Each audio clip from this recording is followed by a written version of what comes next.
علم اور علماء کرام، اس کی فضیلت حدیث پاک کی روشنی میں۔ علم دین کا مقام و مرتبہ کیا ہے، حدیث پاک سے ملاحظہ فرمائیے۔ کچھ آپ نے کل سماعت کیا تھا، کچھ آج سماعت کریں۔ حضرت معاویہ رضی اللہ تعالیٰ عنہ نے کہا، جس کی عبارت یہ ہے، بخاری شریف میں بھی ہے، مسلم شریف میں بھی ہے، کہ عن معاویہ قال قال رسول اللہ صلی اللہ تعالیٰ علیہ وسلم من یرد اللہ بہ خیرا یفقہہ فی الدین وانما انا قاسم واللہ یعطی۔ یہ حضور کا فرمان ہے۔ حضرت معاویہ رضی اللہ تعالیٰ عنہ نے کہا کہ رسول کریم صلی اللہ علیہ وسلم نے فرمایا کہ اللہ تعالیٰ جس شخص کے ساتھ بھلائی چاہتا ہے، بہت بڑی بات ہے اللہ بھلائی چاہے۔ کہتے ہیں کہ جب وہ بھلا چاہے تو کون بگاڑ سکتا ہے؟ تو جب اللہ کسی کے ساتھ بھلائی چاہتا ہے تو کیا کرتا ہے؟ اسے دین کی سمجھ عطا فرما دیتا ہے۔ یہ یعنی دین کی جس کو سمجھ آ جائے، سمجھ لو کہ اللہ اس کی بھلائی چاہ رہا ہے۔ اور پھر سرکار فرماتے ہیں کہ اللہ تعالی عطا فرماتا ہے اور میں تقسیم کرتا ہوں۔ میں یعنی اللہ مجھے دیتا ہے اور میں سب کو تقسیم کرتا ہوں۔ انما انا قاسم واللہ یؤتی، اللہ مجھے دیتا ہے اور میں سب کو تقسیم کرتا ہوں۔ یعنی اشارہ اس بات پر کہ اگر کسی کو کچھ چاہیے تو بارگاہ مصطفیٰ میں آئے، وہ سرکار کی بارگاہ میں پہنچے، وہ ڈائریکٹ یہ جو ہے کہ خدا سے سوال ہی نہیں پیدا ہوتا ہے۔ دارمی شریف اور مشکات شریف میں ایک حدیث پاک ہے، عن ابن عباس قال تدارس العلم ساعة من اللیل خیر من احیائها۔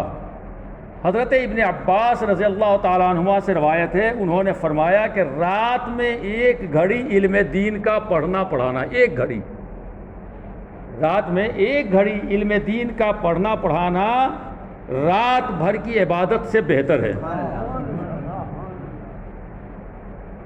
حضرت ابن عباس رضی اللہ تعالیٰ عنہ نے کہا کہ رسول کریم صلی اللہ علیہ وسلم نے فرمایا کہ ایک فقیہ یعنی ایک عالم دین شیطان پر 1000 عابدوں سے زیادہ بھاری ہے۔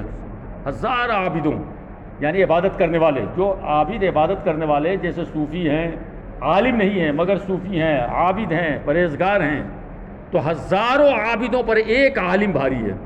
اللہ نے یہ مقام عطا فرمایا۔ اور کیسے نہ ہو کہ بھائی عالم رسول اللہ کے نائب ہیں، مرتبہ تو بلند ہوگا ہی۔ حضرت ابو الدرداء رضی اللہ تعالیٰ عنہ سے روایت ہے، انہوں نے کہا کہ رسول کریم صلی اللہ علیہ وسلم سے دریافت کیا گیا کہ اس علم کی حد کیا ہے کہ جسے آدمی حاصل کرے تو فقیہ یعنی عالم دین ہو جائے، کتنا کرے تاکہ عالم دین کہا جائے؟ تو سرکار اقدس صلی اللہ علیہ وسلم نے فرمایا کہ جو شخص میری امت تک پہنچانے کے لیے دینی امور کی 40 حدیثیں یاد کر لے گا تو خدائے تعالیٰ اسے قیامت کے دن عالم دین کی حیثیت سے اٹھائے گا۔ 40 حدیث، تو اگر لوگ محنت کریں تو 40 حدیث یاد کر لیں گے۔ تو 40 حدیث پاک یاد کریں اور اس پہ عمل کریں، فرماتے ہیں۔ اور آگے آقا ارشاد فرماتے ہیں اور قیامت کے دن میں اس کی شفاعت کروں گا۔ جو 40 حدیث پاک یاد کر لے گا زبان، تو قیامت کے دن میں اس کی شفاعت کروں گا اور اس کے حق میں گواہ رہوں گا۔ اور میرے آقا جس کے گواہ ہو جائیں اس کی شانی کیا ہے؟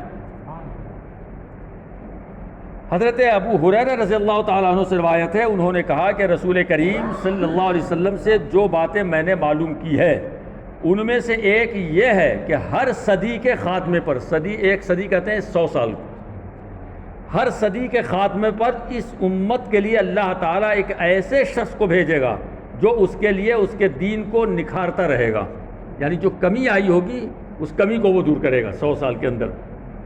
تو یہ فرماتے ہیں کہ بالاتفاق علماء عرب و عجم 14ویں صدی کے مجدد اعلیٰ حضرت امام احمد رضا فاضل بریلوی رحمۃ اللہ علیہ ہیں۔ اسی طرح سے ابو داؤد شریف کی حدیث ہے اور مشکات شریف کی، حضرت ابو ہریرہ رضی اللہ تعالیٰ عنہ نے کہا کہ سرکار اقدس صلی اللہ علیہ وسلم نے فرمایا کہ جس نے ایسے علم کو سیکھا جس کے ذریعے خدا تعالیٰ کی خوشنودی طلب کی جاتی ہے، مگر اس نے صرف اس لیے سیکھا کہ اس علم سے دنیا حاصل کرے، یعنی جس علم سے اللہ کی رضا حاصل کرنی چاہیے، علم دین جیسے عالم حافظ مگر اس نے اس لیے سیکھا کہ اس سے میں دنیا کماؤں گا، دنیا حاصل کروں گا۔ تو آقا فرماتے ہیں کہ اس لیے سیکھا کہ اس میں دنیا حاصل کرے تو قیامت کے دن اس کو جنت کی خوشبو بھی نہیں ملے گی اس کو۔ یہ مقام مرتبہ ایسی تھوڑی بلند ہوتا ہے، ایسی مرتبہ نہیں بلند ہوتا ہے، بہت ساری شرائط ہوتے ہیں، بہت سارے پرہیز ہوتے ہیں، تب جا کے مقام بلند ہوا کرتا ہے۔ اب ایک عالم دین کا اتنا بڑا مقام کر دیا گیا تو اب ایسا تھوڑی کہ عام ہو گیا ہے۔ اگر وہ عالم ہو کہ جو دنیا کے لالچ میں پڑا ہوا ہے کہ اس علم سے ہم دنیا کمائیں گے، اب یہ تو اپنی نیت پہ ہے، اب کیا آپ کی نیت ہمیں کیا معلوم ہے، یہ تو اللہ جانتا ہے۔ تو اگر یہ نیت رکھی اس نے کہ ہم دنیا کمائیں گے اس سے، تو اس کا یہ نتیجہ ہوگا۔ تو اللہ تعالیٰ علم دین سیکھنے میں صرف اپنی رضا عطا فرمائے، سیکھنے والے صرف اللہ و رسول کی رضا کے لیے سیکھیں، تو انشاءاللہ دین آخرت ہر جگہ کامیاب رہیں گے۔